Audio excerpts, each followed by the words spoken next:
this side Manjita Agarwal. Today we will learn about some tricky method to find the cube root of a number up to 6 digits.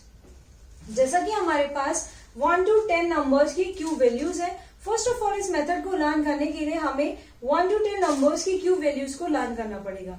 Like 1 की cube value होती है 1, 2 की cube value 8, cube value of 3 is 27, cube value of 4 is 64, cube value of 5 is 125, cube value of 6 is 216, cube value of 7 is 343, cube value of 8 is 512, cube value of 9 is 729, cube value of 10 is 1000. अब इसमें कुछ relation हम find करेंगे. कैसा relation? So unit digit of a number and the unit digit of the cube of the number. Like आपकी कोई भी digit हो सकती है 1 to 100 और अप टू इंफिनिटी, कोई भी नंबर हो.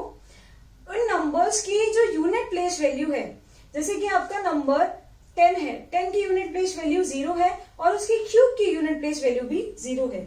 जैसे ऐसे ही सेम आपका नंबर सपोज 9 है तो 9 की यूनिट प्लेस वैल्यू 9 है और ऐसे 7 to 9 उसकी क्यूब की यूनिट प्लेस वैल्यू भी 9 है. ऐसी कोई भी नंबर आप ले सकते हैं. आप 12 ले सकते हैं, 12 नंबर और उसकी 12 की यूनिट प्लेस वैल्यू 2 है और आप देखेंगे 12 की जो क्यूब है उसकी यूनिट प्लेस वैल्यू हमारी 8 आएगी. तो हमने इसमें कुछ रिलेशन फाइंड किया है कि the unit place value of 1, 4, 5, 6, 9 and 0 इन सब के क्यूब्स की यूनिट प्लेस वैल्यू सेम रहती है, बट चेंज किन वैल्यूज में होता है 2, 3 में. 2 की यूनिट प्लेस वैल्यू 8 होती है और 3 की यूनिट प्लेस वैल्यू 7 होती है. ऐसे ही 8 और 7 की यूनिट प्लेस वैल्यू 3 होती है और 8 की यूनिट प्लेस वैल्यू 2 होती है. हम इस यूनिट प्लेस वैल्यू के थ्रू कहां तक क्यूब रूट की वैल्यू फाइंड कर सकते हैं? 6 डिजिट्स तक. फर्स्ट ऑफ ऑल हम देखेंगे 3 डिजिट नंबर के क्यूब रूट्स की वैल्यू, देन 4 डिजिट नंबर्स की, then 5 and then 6. First of all हम देखेंगे 1 to 5 का क्यूब रूट वैल्यू क्या है. तो हम देख सकते हैं इस नंबर के यूनिट प्लेस पर 5 है तो इसके क्यूब रूट की वैल्यू भी हमारी क्या होगी? 5 होगी. हम यूनिट प्लेस के थ्रू अपना आंसर दे सकते हैं. जैसे कि नेक्स्ट है हमारा 216. 216 के क्यूब रूट की वैल्यू क्या होगी? जो हमारे 216 की यूनिट प्लेस वैल्यू है वो हमें आंसर में मिल जाएगी. सेम आपका 343 है, 343 के क्यूब रूट की वैल्यू क्या होगी?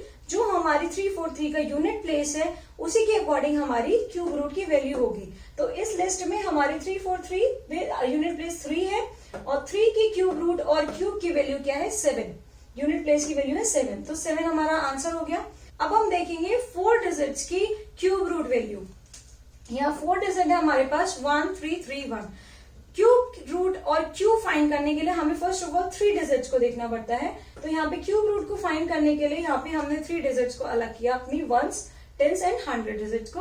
तो 1s प्लेस पर हमारा 1 है और जब हमने देखा कि 1s प्लेस पर 1 है तो हमने फिर चार्ट में 1 प्लेस की क्यूब रूट वैल्यू फाइंड की, दैट इज 1. वो हमने यहाँ लिख दी. अब हमें यहाँ पे एक्चुअली यहाँ पे 4 डिजिट्स थी तो 3 का तो आपने एक आंसर लिख दिया 1. अब रिमेनिंग पार्ट भी तो है ना हमारे पास 1. अब उसके लिए हमें क्या आंसर लेना होगा? अपने आंसर की 10th डिजिट फाइंड करनी होगी कि वो कौन सी होगी. वो कैसे फाइंड करते हैं? हम देखते हैं कि वो हमारी 10th डिजिट किन नंबर्स के क्यूब के वैल्यूज के मिडिल में आ रही है. तो हमने देखा 1 हमारी 1 और 2 के क्यूब के मिडिल में है. जैसे कि 1 हमारा 1 क्यूब के इक्वल है तो हमारे 10th पोजीशन पर 1 आएगा. Next example is 4973. अब हम यहाँ देखेंगे कि हमने जो 3 डिजिट का एक पेयर बनाया था उसके यूनिट प्लेस के अकॉर्डिंग हमारा यहाँ पे आंसर का यूनिट प्लेस फाइंड हो जाएगा. तो इसका यूनिट प्लेस 3 है. अकॉर्डिंग टू आवर चार्ट 3 अगर यूनिट प्लेस पर होता है किसी नंबर के तो उसके क्यूब की वैल्यू और क्यूब रूट की वैल्यू के यूनिट प्लेस पर भी 7 होता है. तो हमने यहाँ पे 3 के अकॉर्डिंग 7 लिख दिया. अब हमारा रेस्ट नंबर कौन सा है? 4 है. अब हम 4 के अकॉर्डिंग आंसर फाइंड करेंगे अपने आंसर की 10th पोजीशन के लिए. तो वो कैसे फाइंड होगा? हम देखेंगे कि 4 नंबर किन क्यूब वैल्यूज के मिडिल में है और वी कैन से किन क्यूब वैल्यूज के इक्वल है. तो 4 हमारा 1 क्यूब और 2 क्यूब के मिडिल नंबर पर है. अब हम मिडिल नंबर के अकॉर्डिंग अब आप 1 और 2 में से कौन सा नंबर चूज करेंगे? तो जिस नंबर से हमारी फाइंडिंग वैल्यू ग्रेटर होती है हम वो नंबर चूज करते हैं अपने आंसर की 10th पोजीशन के लिए. तो यहाँ पे 4 हमारा 1 क्यूब से ग्रेटर है तो हमारा आंसर आएगा 1. जिस नंबर की हम क्यूब वैल्यू फाइंड करते हैं वो नंबर लिखते हैं, उसकी क्यूब वैल्यू नहीं लिखते हैं। जिस नंबर होता है ना जिसकी हमें क्यूब वैल्यू फाइंड करनी होती है उसका नंबर लिखते हैं। हमें यहाँ पे 1 क्यूब से हमारी वैल्यू 4 ग्रेटर है तो हम लिखेंगे यहाँ पे 1। ऐसे ही सेम है हमारा 5 digit number. 5 digit is 1 2 1 6 7। First of all 3 digit का पेयर है 1 6 7 और 7 के यूनिट प्लेस के अकॉर्डिंग हमारे आंसर की यूनिट प्लेस क्या होगी 3 होगी। तो यहाँ 3 लिख दिया हमने।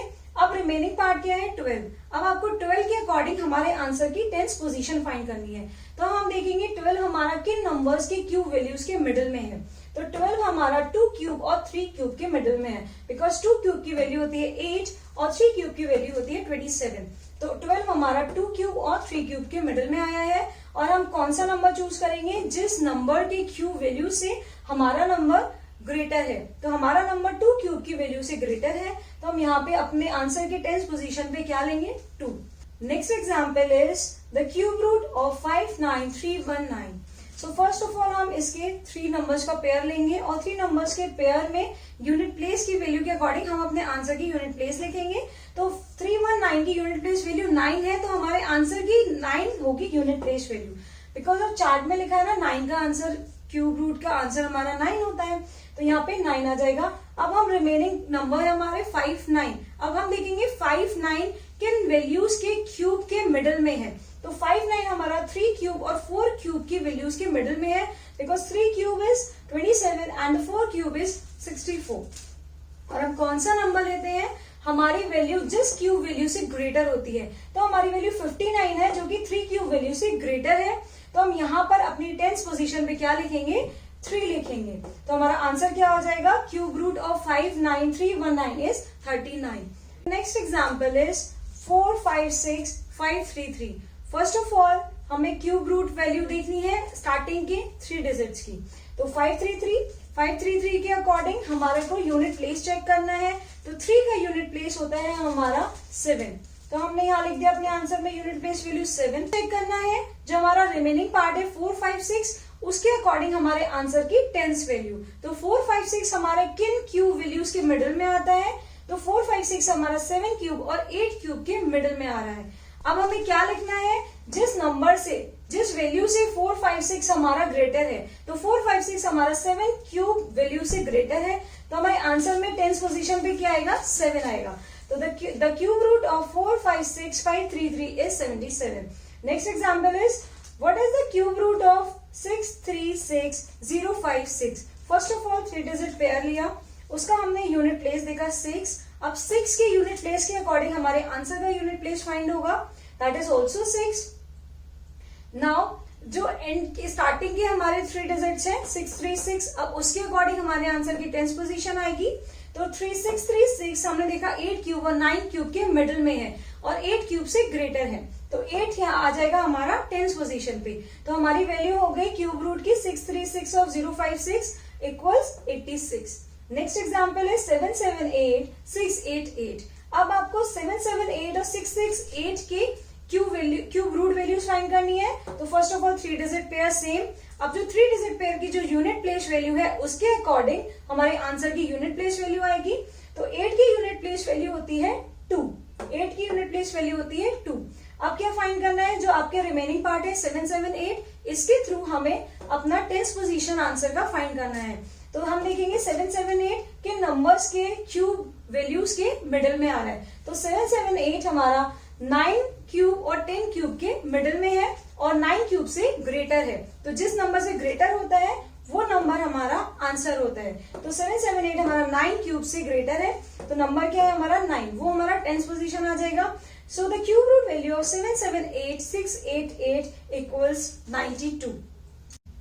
If you like my video, just click on the like button and do subscribe my channel and just send your queries in the comment box. Thanks for watching.